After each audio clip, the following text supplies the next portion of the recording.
আঞ্চলিক আবহাওয়া কেন্দ্র কলকাতার দৈনিক আবহাওয়া আপডেট ভিডিওতে আপনাকে স্বাগত। গতকাল সর্বোচ্চ তাপমাত্রা ছিল দক্ষিণবঙ্গে পানাগড়ে 34.8 ডিগ্রি সেলসিয়াস, উত্তরবঙ্গে মালদায় 32.6 ডিগ্রি সেলসিয়াস। উত্তরবঙ্গের অনেক স্থানে অতি হালকা থেকে মাঝারি বৃষ্টিপাত হয়েছে। রাজ্যের অবশিষ্ট অংশে শুষ্ক আবহাওয়া বিরাজ করেছে। উত্তরবঙ্গের প্রধান বৃষ্টিপাতের পরিমাণ প্রদর্শিত হল।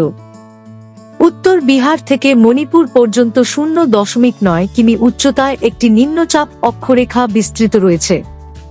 নিম্ন ট্রোপোস্ফিয়ারিক স্তরে অঞ্চলের উপর প্রধানত শুষ্ক পশ্চিমী থেকে উত্তর পশ্চিমী বায়ু প্রবাহিত হওয়ার সম্ভাবনা রয়েছে। এর ফলে 14 থেকে 17 এপ্রিল দক্ষিণবঙ্গের কিছু জেলায় গরম ও আর্দ্র আবহাওয়া বিরাজ করার সম্ভাবনা খুবই বেশি। আগামী 7 দিন উত্তরবঙ্গের কিছু জেলায় হালকা থেকে মাঝারি বৃষ্টির সম্ভাবনা আছে।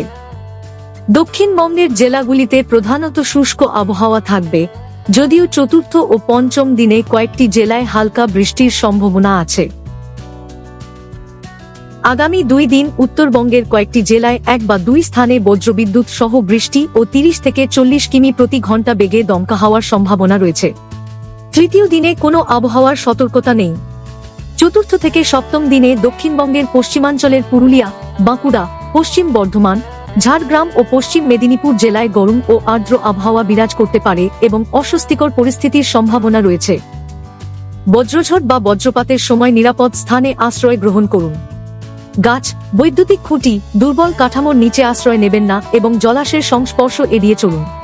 14 থেকে 17 এপ্রিল সকাল 11টা থেকে বিকেল 4টা পর্যন্ত দীর্ঘ সময় বাইরে অবস্থান ও কাজ করা এড়িয়ে চলুন। শরীরে জলের ঘাটতি এড়াতে তৃষ্ণা না পেলেও পর্যাপ্ত পরিমাণে জল পান করুন।